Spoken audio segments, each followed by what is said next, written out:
This story is a retelling of something that happened to me when I was just 7 years old.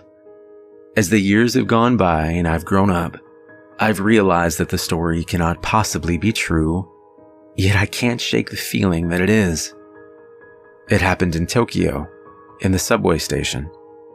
I was standing with my father when I saw the demon, a monstrously tall and furry creature with leathery black wings and a snout like an anteater. I must have stared at him for close to 10 minutes before he finally spoke, in a soft mutter that was clearly intended for his ears only. "This human is creeping me out. It almost seems like he's looking right at me." "I am looking right at you," I said. The demon nearly jumped out of his skin. You can see me?" "Yes. Can everybody?" "Not unless they're in the fifth dimension." "Am I in the fifth dimension?" I asked. "Your mind must have slipped over here by mistake. What were you thinking about before you saw me?"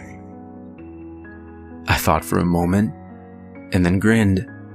"Trains." "Oh, well, trains are the link between our dimensions. I guess your mind must have just wandered over here. Either that, or you're going crazy." "I hope I'm not going crazy," I said. "Being crazy is a good thing in the fifth dimension," the demon replied. I laughed. "Do you have subway lines in the fifth dimension?" I asked. "Of course. How else would we get to work?" "You've got wings," I said. "Yes, but who wants to fly? Taking the train is so much faster. And if I fly to work, I'm all sweaty when I get there." "So what do you use your wings for?" I asked. "I put them over my head when it rains." "Can I see?" "Sure," the demon said. My hair blew back as he swooped his enormous wings over his head. I laughed again. "You're funny," I said. The demon laughed too, but then his expression changed. Are you okay?" I asked. "You seem sad." Yes, the demon replied, not looking at me, but at something behind me. "Say, would you like to see a magic trick?" "Okay." The demon reached up and tugged a big rainbow handkerchief out of his snout. He must have pulled out 20 feet before he ran out. "That's funny," I laughed. But I stopped when I realized I wasn't holding my dad's hand anymore. I looked around and saw the subway station had disappeared, replaced by flowing green meadows that were full of old trains. "I can't see the subway station anymore," I said. "That's okay. Sometimes it's better to see what isn't there instead of what is." "What do you mean?" "Sometimes when I'm bored or sad, my mind slips off to the third dimension, and I see people like you."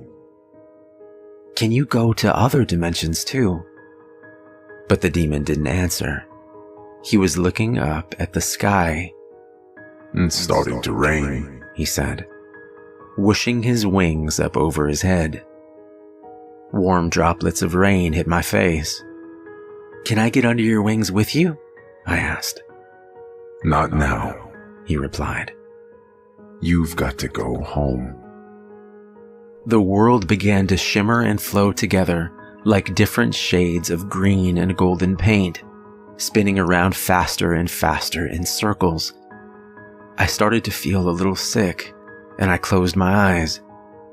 The world stopped spinning, but warm droplets of water still fell on my face. I opened my eyes and saw my mom crying over me, but I didn't see my dad. "Where's Dad?" I asked her. "Did he bring me home?" "Yes, darling," she said, although she couldn't look at me when she said it.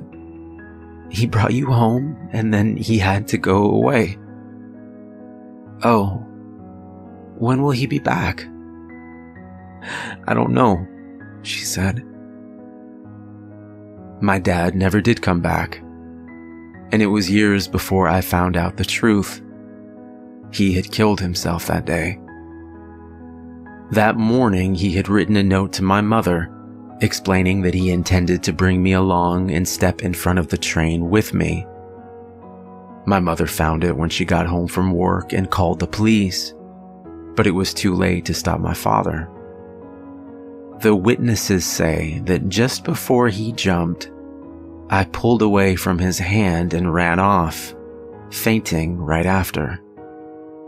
But one of the witnesses, a little boy around my age, said that he saw something take my hand and lead me away from the speeding train.